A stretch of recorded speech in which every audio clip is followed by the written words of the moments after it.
Hello and welcome to the Green 19 podcast. I'm Dominique Yates. I'm joined by Ryan Wood and Tom Silverstein. For the third time this season, it's Bears Week. And for the second time, it's on a Saturday. You know the best part of this? No matter what happens on Saturday night, either Matt LaFleur or Ben Johnson will have beaten the other twice this season. We can all revisit that wonderful storyline from January of last year. There we go. Give me all the spicy, juicy headlines, the trash talk. Give me all the pettiness. I'm here for all of it. You know, Ben Johnson, even after with the Lions game, he's like, oh, we play starters around here. Was it a shot at Matt LaFleur? I don't know. I don't care. I'm just going to say it was anyways. And we're just going to add to a spicy, heated rivalry in playoff football. Like, this is kind of what you sign up for. And I'm looking forward to the matchup, and especially after the last two games. This isn't a bold take, but might come down to the wire. Yeah. Might be a little close. All the Bears games come down to the wire. They do. Almost every single one. They do. It was kind of funny, the Packers game against Minnesota, when that wrapped up, we're in the press box, writing stories, putting together a video. We have two screens up. We're watching Bears-Lions, watching Commanders-Eagles. And, yeah, once again, it was a game that went down to the wire for the Bears. And you're not supposed to root in the press box, but we were all rooting hard for the Bears to win, if not win that game. Explain why. The Eagles to lose. Because, look, it's a long season. And this season, with the 9 road games, has been even longer. We've been on the road. You guys know that since the week 1 and 2, there's only one stretch where they had back-to-back home games since the middle of September. That was the Panthers-Eagles. They haven't had back-to-back home games since then. You know what that means? A lot of travel. And the last thing I feel like doing right now is stepping inside an airport, which might happen because if they win in Chicago, they're going to Seattle. That might happen. But you give me that 3-hour drive down to Chicago or a flight to Philadelphia, yeah, I'll root in the press box for that. And that we were all in unison on that one. That's true. And had nothing to do with football. I don't care. Could care less. We root for us. I want to not be in an airport. Could care less. Yeah, I mean, I love cheesesteaks, but I'll settle for deep dish and a drive to Chicago any day of the week. But yeah, I mean, this is going to be a very intriguing matchup. I mean, I kind of talked with Ryan about this beforehand. There's no reason to play the what if game. Like, so what? But I did say, what if, Jordan Love never missed the second half of that game? What could you be talking about in this matchup? And I guess that's the one thing I'm curious about with just this whole game, what it's going to look like. I mean, the Bears are relatively healthy. Now the Packers are. What will it look like if both teams are healthy, lined up, playing from start to finish? I don't know. I'll start with you, Spoon. Just what's your thoughts just heading into this matchup? Not necessarily who wins or who loses, but just kind of thoughts on round 3 of this matchup. I kind of think it's going to be whichever team's offense is better. Oh, yeah. I don't think either team's defense is that great. And I think it could be just a battle of quarterbacks. It could be what Caleb Williams can do versus what Jordan Love can do. And, this has to be, a signature moment for Jordan Love. This is a big playoff atmosphere, and, I mean, big playoff opportunity. And, he's rested, he's healthy, he's off the injury report, He's got to have a big game. Yeah. What about for you? I think who wins or loses this game, I don't want to oversimplify it, but so much of it comes down to whether Ben Johnson has the self-control to just continue pounding it over and over and over again between the tackles. I don't know if he does or not. If he does, I don't think the Packers stop it. I think that's how the Bears win. If he doesn't, then, okay, can Jordan Love play clean? 2.5 games, where could the rush show up? I mean, you try to fit one too many throws into the tight windows. This Bears defense can take away the football. It's about the only thing they do well, but they can do that they do it the best in the league. If they play clean and Ben Johnson does not have the self-control to keep pounding the run game, I think the Packers win. So for me, Ben Johnson and how he approaches this game, because the run game, the physical brand of football, that was Dan Campbell's thing in Detroit. Ben Johnson's got a tremendous scheme for it. For sure, but his thing was the trick plays, and we've seen that twice. Not so much a trick play, but getting cute at the wrong times twice this season against the Packers. I understand why Ben Johnson's gotten all the flowers in Chicago this season, because he's done what no Bears coach has done before him and actually won, and he deserves those flowers. But he's got some warts too. Getting cute at the wrong time, this is not the week for it. He has got to just stick with what will work against this Packers defense, which is pounding it relentlessly on the ground. That so much of this game comes down to that. I mean, speaking of coaching on the flip side, you think of Matt LaFleur. This is year 7. You're in the playoffs once again. I mean, yeah, he's consistently made it to the playoffs, but I can only imagine the feeling going into a game like this with the Bears, a young, up-and-coming Ben Johnson. You've already had a draw, if you will, 1-1, lost 1. And more than anything, I mean, Spoon, you just kind of mentioned the offense. I think what it could come down to, Matt LaFleur, as an offensive guy, as an offensive play caller, I think this could be a really huge game for him, and just kind of maybe how some people would even view him as the Packers head coach. Yeah, I mean, him and Love together, they're a team. And Ben Johnson can run it, but if the Packers can get ahead with their offense, then they can take some of that run game away.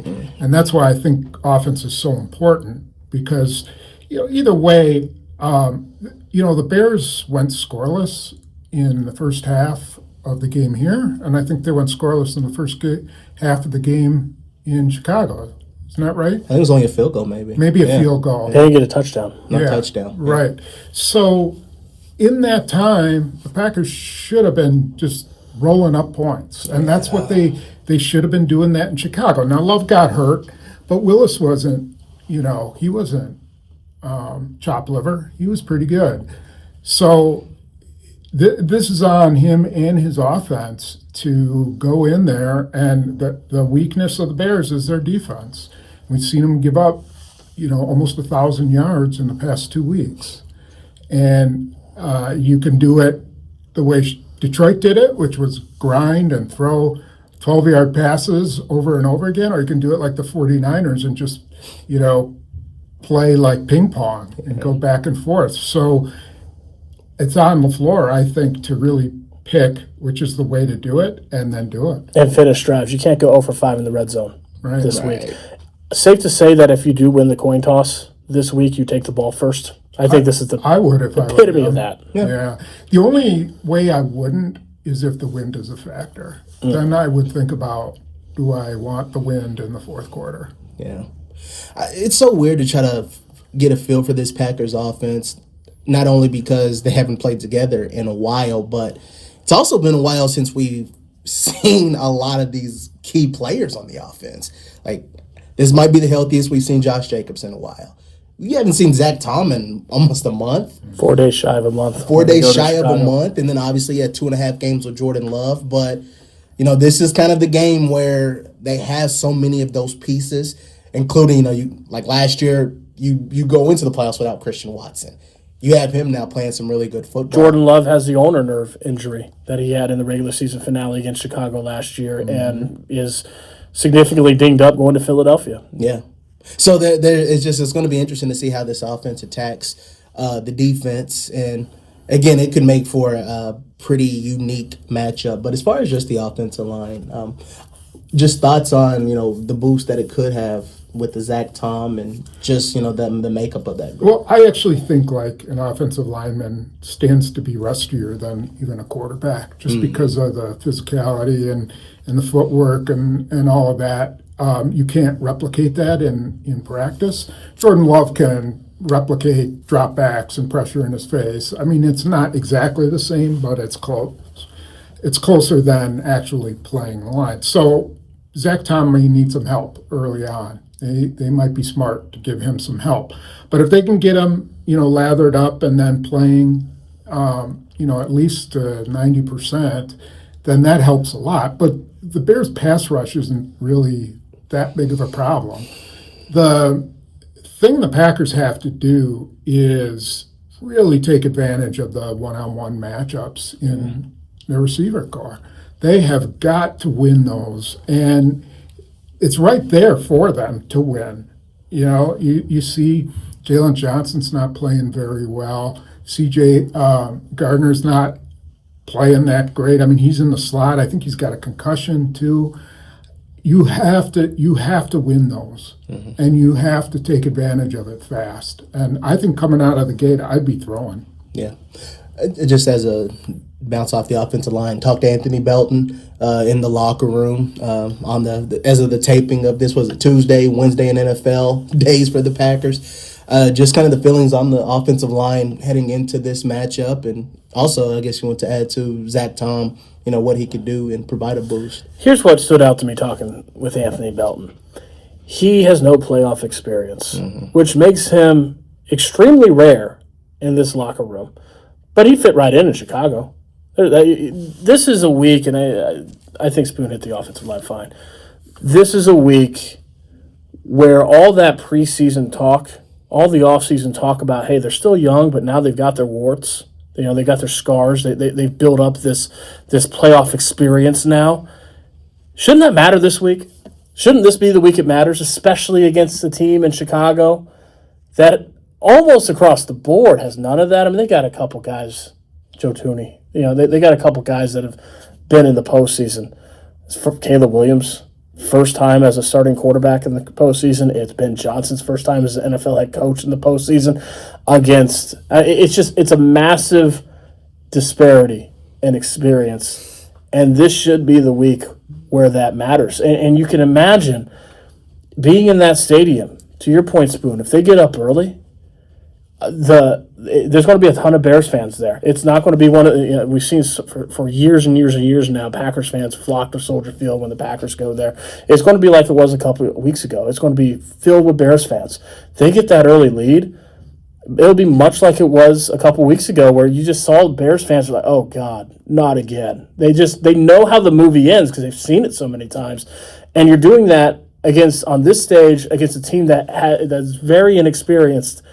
That's something that Chicago's going to have to overcome. That's not a good recipe for them. And that all came to me when I was talking to Anthony Belton, because he's one of the few guys on this team that, he talks about trying to stay calm, and he's excited and his face lights up. And this is something new to him and almost nobody else, but it's very new to Chicago.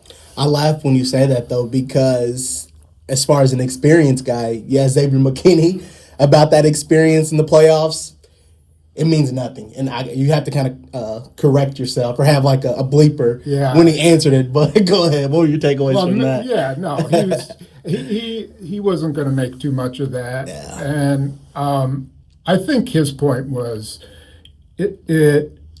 when the coin is or flipped or whatever, then it's just not going to really matter. Maybe some guys will get tight. The one thing I would say is that the Bears and Packers played a game for the division in Chicago, and that was a huge game for both teams, and especially for Chicago. That was a pressure game for them. They had to beat the Packers. Chance to win the division in their first year under Ben Johnson, and they didn't react all that well, but they certainly rallied, and they ended up winning. I think they will face a little more pressure than the Packers do, just because they're the higher seed and they're expected to win. But I don't know. The Bears, you just don't want to get in a place where the game is close at the end, because they have so many positive experiences, playoffs or not. They have a lot of positive experiences at the end of games. Yeah. Not the last two games, but not at Lambeau Field either. Yeah. And you can't let the ball. Caleb Williams can't have the ball in his hand at the end. Right. Yeah. If the ball's in his hands, you just hold your breath because he finds ways. He could be a guy that he might only complete like less than 50% of his passes the whole game. But you get in those 2 minutes, you get in that crunch time, he just finds ways to play. Well, these two teams can beat anybody in the playoff field on the NFC side, and they can lose to anybody in the playoff field on the NFC side.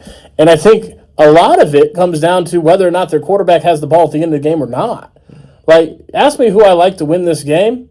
Tell me who's getting the final drive. Yeah. I'm going to pick that team. Yeah. If that's Jordan Love, I'm picking the Packers. If that's Caleb Williams, I'm picking the Bears. Yeah. Because both of these quarterbacks are dangerous, and both of these defenses are not very good. Yeah.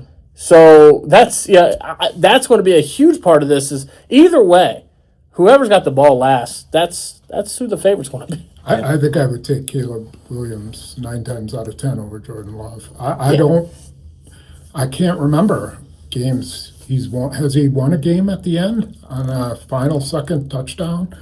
San Francisco divisional round comes to mind for the wrong reason. He had a chance there, and that did not go well. Yeah, Caleb Williams he is. I hate that word gunslinger, but he's not afraid to take a chance. No. And he put a perfect ball against the Packers in overtime. And, you want to see if Jordan Love could do that. I'd like to see it come down to that and see if he can do it. But I'd take Caleb Williams all day long versus Jordan Love. Yeah. In the clutch. Yeah. Not only there's that wow factor, but he'll make some of the throws, but some of the runs, the escape, his ability to throw on the run. Yeah, that play even against San Francisco where he ran around for 10 seconds. He didn't get it there, but holy cow, he bought time till the sun went down. Yeah, I'm mostly with you on that. The only thing where I'm a little less certain, and it's not by much, is just because he's essentially a playoff rookie. And it is different. It's a different beast when you get into the postseason. So I'm curious how he'll respond to that. But to your point, I would take Caleb Williams in the clutch. I would take Jordan Love the first 55 minutes of the game. I think that's a big problem with where the Bears are right now. One, their defense. But two, it's early. And Caleb Williams is still plenty erratic. And if the jump for Caleb Williams is as significant next year as it was this first year with Ben Johnson to last year, he's going to rule the NFC North. He's going to be the best quarterback in this division But that's where he has to. Jordan Love is so much smoother as an operator than Caleb Williams is right now. And Caleb Williams has all the talent in the world. His extensions, I've seen Aaron Rodgers do that, and that's about it. Patrick Mahomes. But in terms of seeing it every week, it's very, very Rodgers-esque. He'll make those plays, and then he'll chuck the ball into the stands and get an intentional grounding when there's no one around him, when he doesn't need to. It's just that erratic play is what gives me pause going into his first playoff game. But it's long term, he's dangerous. Yeah, I guess who would I trust in crunch time to get me a touchdown? I'd say Caleb Williams. Who would I trust in crunch time to throw an interception? Also Caleb Williams. Right. It's just kind of it's a great point. It's the name of the game, but also I would take it because when he walks off the field, even if it's an interception or something, he gave it everything he had. Not saying Jordan Love doesn't give it everything he had, but you don't have to question him pushing the envelope or trying to make something happen. Putting the ball in his team's hands to make a play and win the game. Yeah. As opposed to, playing it a little bit safe and hoping you can, push it down a little bit farther. But I like the guy who's willing to take the chance. Caleb Williams just has that other dimension that Jordan Love does not have, where his legs are much more dangerous. And it's not even the scramble yards. It's just the extensions. He can keep plays alive at a rate that Jordan Love does not have. Yeah, it's definitely a big element. But yeah, it's going to be big for Jordan, right? Yeah. He's had plenty of bright spots. He's had some of those moments where it's okay. I think about the Cleveland game. Yeah, the play call maybe wasn't great in that situation, but throwing that interception in a moment where it's the offense needs to have a drive, march down the field, score a touchdown, leave no doubt. See, I was you haven't seen moments like that, more just a whole lot. Right? I was thinking the Cleveland game because that's one of the only times I could remember Jordan Love getting the offense into position to win a game on a final drive, and then obviously the block kick. But he did get him in position there. But to your point, Dominique, that does not outweigh that interception from Cleveland. Yes. It does not. That was much worse. Yes. Well, and I kind of point to the interception he threw against the Bears early on when they're at the goal line. It's a classic example of Jordan Love so I don't know if it's coached this way or not, but he was going to Christian Watson hell or high water, and he did not see Jaden Reed breaking free into the corner. And I think back to Malik Willis, who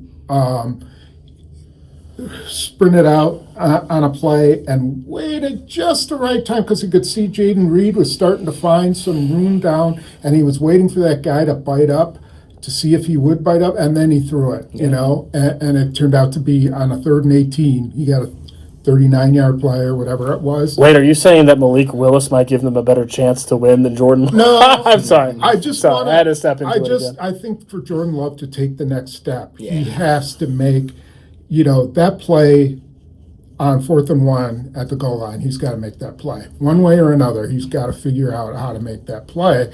And I will say that I fully expect, and if they don't use Malik Willis, I think that's a huge mistake. I think you have to at least introduce him to the offense somewhere in the red zone and see what you can do with that. I think it's just really, I said on the video with Leroy that it would be derelict of duty, and he told me to stop using big words. Sounds like a word. But I'll stick with that one. I think it would be to not make use of him. Can I pitch you a hypothesis? Okay. Because I think we all agree Malik Willis is one of their best 11. Find the best way to use him, right? I do wonder, because if I'm the Packers, I believe I can score on this Bears defense. I believe that 1 for 5 or 0 for 5 was an anomaly. I think that I have a lot of confidence against this defense. And I'm not saying I'm overlooking this game. Caleb Williams, Ben Johnson, they're dangerous. They a lot of problems when their offense on the field against this Packers defense. But I think the edge is the Packers offense against that Bears defense. I think I go into this game not having it ready, but not wanting to use it if I don't have to.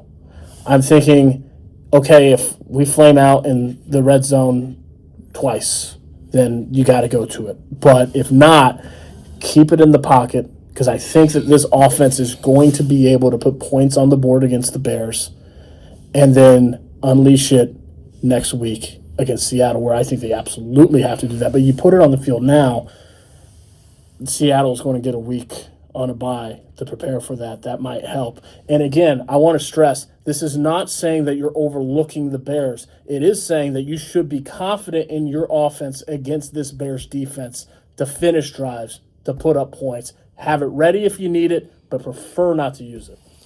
Man. I would use it. Absolutely would use it, because for 2 reasons. One, I mean, you have to find out it's win or go home. Yeah. So you can't leave anything in your pocket. You got to try everything to win. Yeah. The other thing is, okay, if you do win, you want to see how Chicago reacted to what you did to it and get an idea of how a defense might play it. And then you can, you've got what Chicago did, and you can adjust to what Seattle does. To me, you got to treat every playoff game like it's your last game. You can't think about the following week, and you should do whatever you got to do to win it. I don't think they have to have a huge package. I don't even think they have to use them, but put them in the game and make the Bears at least respect that he's in the game. That's a good happy medium. I mean, there's so many different ways you could use them. You can use them on jet sweeps. You could throw an option and let him either run or pass it. I mean, there's just so many different things you could do that I view him as, one of those special Deebo Samuel kind of guys, because that's what he can add. And if you do that, I think you then get Chicago on the sideline wondering, okay, what do we got to do? We have to adjust. What are we going to do? I would throw it at him right away. The Taysom Hill package. That's what I'm thinking. Right. Yeah. Like I said, maybe it's just the mind game thing. Maybe you just force Chicago to burn a timeout and you don't even run a play, but okay, hey, maybe there's a timeout they could have. The only they're preparing for him this week just in case. But that's a victory too for the Packers, because they're wasting some time on having to prepare for Willis. Or if they're not preparing for him, then that's to LaFleur's advantage. But come up with something, and it better be creative. The only reason I hesitate is because if they lose this week, it should not be because they didn't maximize Malik Willis. If they lose this week, it's because Caleb Williams beat them, and your Packers defense just it couldn't stop the run. Those to me are the issues. If you win this week, you would lose to Seattle. It might be because you didn't figure out a way to maximize Malik Willis and finish drive and score points on that defense. So that's the only thing that gives me a hang up. But I completely agree. Can't overlook Chicago at all. No one's advocating for that.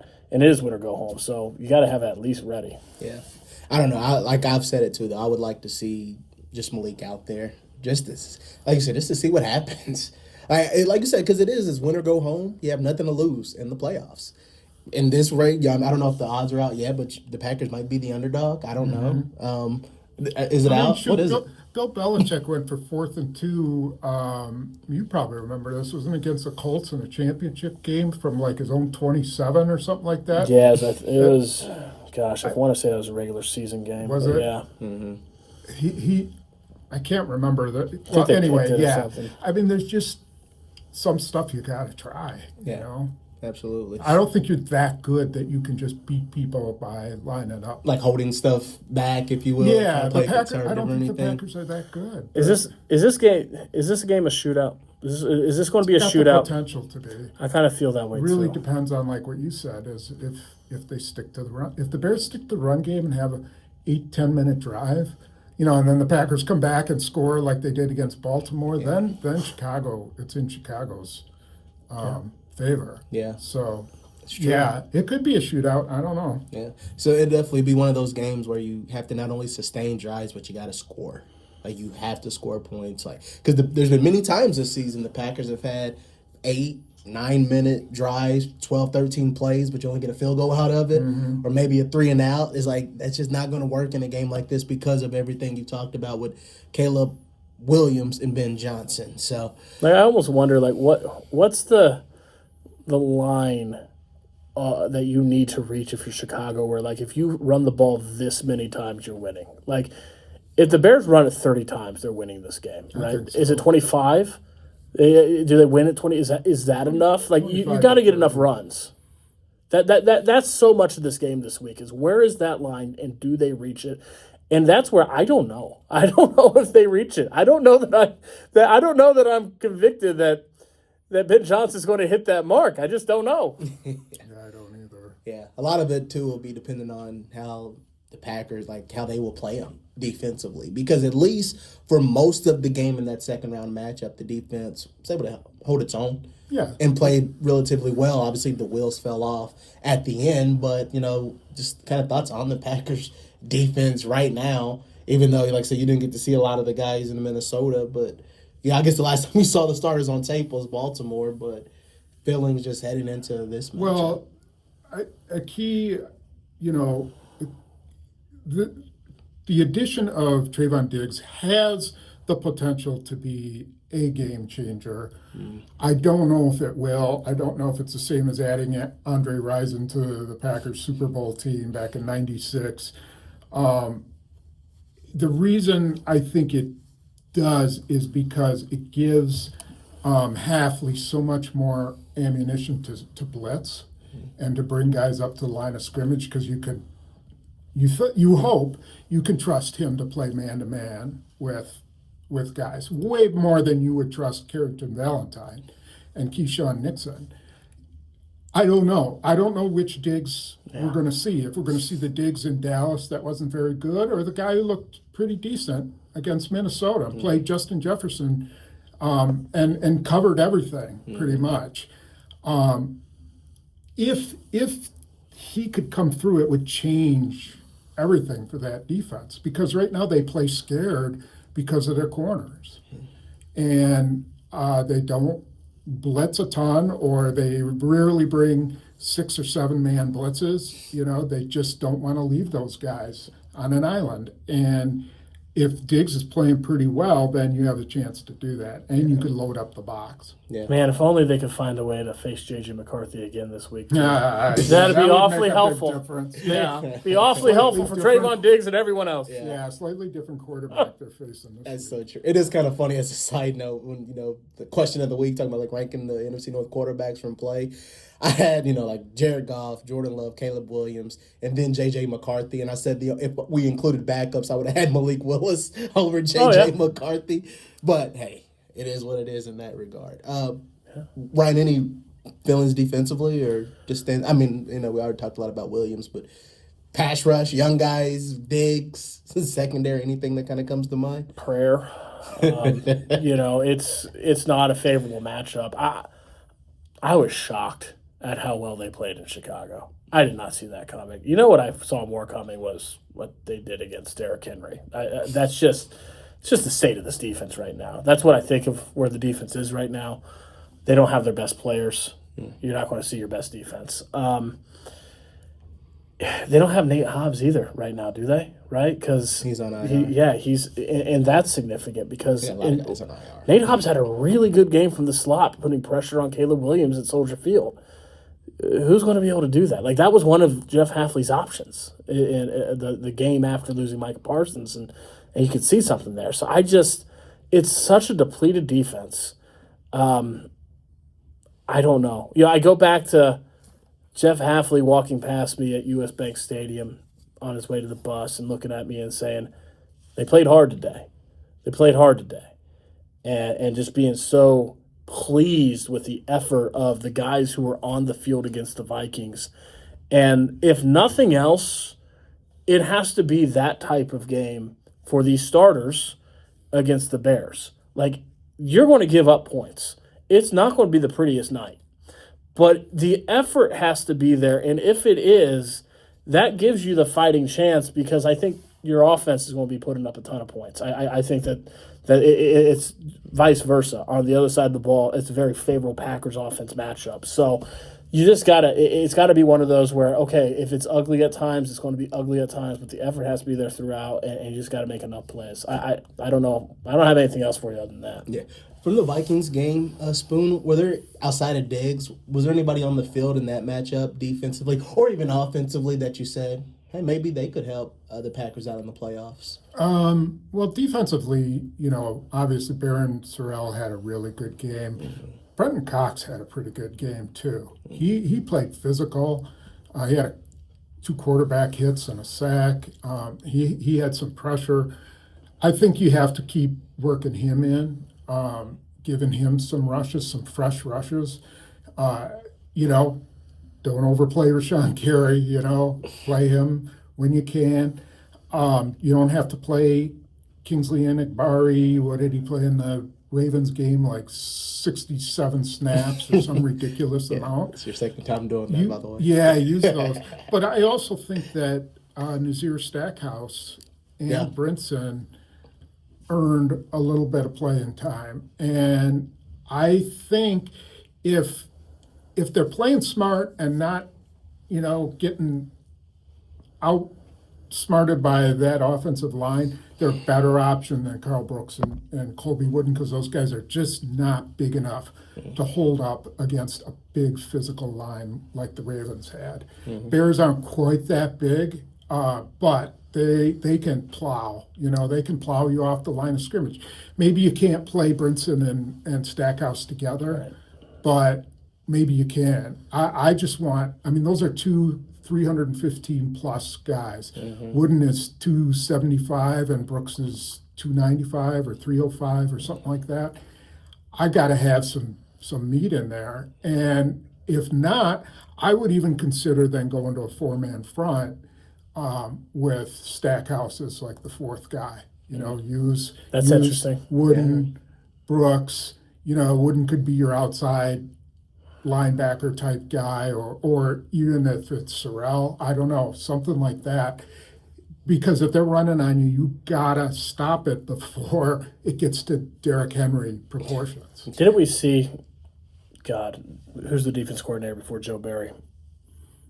Pettin. Thank you. Mike Pettin, do that. Yeah, against the 49ers in the divisional round game. Yeah, and they still gave up like 400 rushing yards. The 49ers passed like 8 times during the game. But they did that. Tried it. That's actually, I think that's a really good point, but that could be a good week for this. I think that ideally you want Wooden on the field. I get the point about size, but the way he plays, he's probably the most trusted run defender that you have. But then you're going to rotate next to him, Stackhouse. You're going to have Carl Brooks on your passing situations, not on running situations. You're going to be judicious there.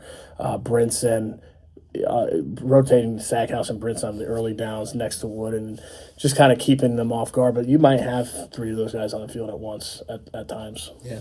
As we wrap it up, any thoughts on special teams or – only thing I think about with special teams after watching the Ravens-Steelers game, like, don't put the ball in the hands of your special teams. Guys. Just don't go there. The Packers did the impossible. Daniel Whelan led the NFL in punting. Yeah. That's impossible. That's never happened before. It's not even come close to have they ever had a guy like top 10 before, like top 5? No. I can't believe that I on the list of things I never thought I'd see, a Packers punter leading the league in punting. That's very high. Yeah. He still looks good. Oh, he's just bombing him in Minnesota. Yeah. It helps to play inside. It does. That's kind of like when you're a running back going into the final week and you got a really bad run defense and the game doesn't mean anything. You just go ahead and take 35 carries this game. It doesn't. You pick your number. You're getting the rushing title. That's kind of what Minnesota was. You're going to get a ton of punts. It is a controlled weather environment. Go ahead and just boom them away. And I mean that certainly helps. But I just if he finished third, I'd be shocked. Like he finished atop the league in punting. That is shocking. Yeah. Didn't he set like some franchise record in that game for punts? Well, he said it for the season. The season? Yeah. Hey, I guess he only kicked once in 3 or 4 games. So he got fresh leg. Have a fresh leg. He got that leg work out in this game, but I guess if the Packers offense does what it's supposed to do, he shouldn't be out there on the field as much, unless if he's holding the ball on extra points. Honestly, though, he might not punt in this game. This might be a no-punt game for all I know. I wouldn't be shocked if that happened because I don't know with these two defenses. But if he does, you have a valuable weapon there. Like, you've got a guy that can actually impact the game from that position. Not a lot of Packers teams I've seen that can say that. All right. Anything else? Final words on special teams? No, they just better not blow it again. Yeah. If it comes to an onside kick, I'll bet you $10,000 that Romeo Doubs is still out there to catch it. Yeah. I mean, at least they'll have some idea that they better turn around and make sure it's been caught or whatever. But yeah, if it comes down to special teams, the Packers are going to lose. Yeah. They will lose. Yes. That was like how I opened it with. I'm like, just don't put it in the hands of special teams. Yeah. Like, do whatever you got to do. I would even rather the defense have to get one more stop before just throwing special teams out there. Don't put it in the hands of special teams. Just put it on the foot of Daniel Whelan. There you go. That's a good one. So, any final words, final thoughts, gentlemen, before we wrap up this podcast and get ready for Chicago?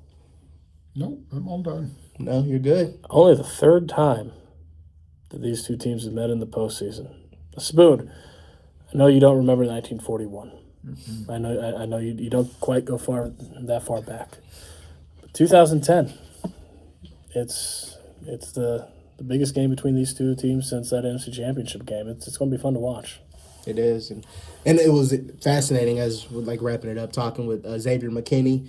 He was kind of playing it like, another game, it's a big game, another game. But then I'm like, can you kind of appreciate the historical aspect of this? And he said, oh, yeah. He's like, it's big. We played a lot, but haven't played a lot in the playoffs. So this is a fun one. This is the best matchup of the wild card week, by the way. This is the best game. I'd say so. That's why Probably. I knew it was going to be night regardless. Yeah. Well, because So the I'm NFL prepared loves for this that. rivalry. Yeah. I'm like, if it was Saturday or Sunday, I'm like, I had to prepare myself for a night game. So, oh well. But it's going to be great at Soldier Field. I mean, even the last game in Chicago was a great environment, even though when the Packers were playing well and rolling, it was a quiet stadium. So we'll see if they can take the crowd out of it once again. But Are you excited, Spoon? Can anything excite you anymore? No. No? Can't you tell I'm thrilled? Yeah. well, you can't be. I'm looking forward to this. I mean, I get my first season on the beat, 2014. I wore out Pete Doherty every time we'd enter the stadium. Yeah, I'm 27 years old at the time, and just first time seeing it. Every time we'd enter, I'm like, Pete, you excited? You excited? 'Cause I was excited that season. I was kind of like, hey, this is neat. It's the NFL. I get why Pete and you. The answer is always no at this point. There's so many football games; they all bleed together, but. This one does have the potential to certainly be memorable, to be special. I'm looking forward to this game. Yeah, I try not to get my hopes up for a game like that because I don't want to overly hype it. In the final score's 10-3 or 10-7. It's happened before, 2019. Right? So there's your blast from the past right there. But hey, it's going to be interesting regardless, just however it plays out. So I'm just wondering, how things will go. But I think it'll be fun. Should be a great environment. So, hey, let's get ready for Saturday in Chicago. So, guys, appreciate it as Deep always. dish. Deep dish is right. That's what I'm excited about. Oh, me too. I've been thinking about it all week. If you ask me what I'm excited about, it's deep dish. Hey, you asked me what I was excited about in Detroit, it was Motown. Mm-hmm. So, I don't know. Maybe I'm not good at my job. You like deep dish, Spoon? Yeah, it's all right. You're more of a New York pizza guy? You got to fold it? York. My father's from New York, and I told him this was a very tough conversation I had with him. I was like, Dad, I've recently been introduced to deep dish. And he just very dismissive. Like, you can't fold it. It's not pizza. You can't fold it. It's not a pizza. I don't want to hear that. So your dad would call me a bad influence. Yeah. That's right. I just throw you under the bus. You don't want to introduce me. I put you on the deep dish. It's good year. though. I like that deep dish. It's gonna happen. So whether it's Giordano's or Lou Malnati's, I think that's how you say it. Lou Malnati's. Malnati's. Yeah. I kept saying it Luminati's, but no, that's not the proper name for it. We're not going there. We're definitely not gonna go there. We're gonna go to the places with pizza, and that is it. Let's wrap this up, guys. Thank you so much for checking out the Green 19 podcast. For Ryan Wood, Tom Silverstein, I'm Dominique Yates.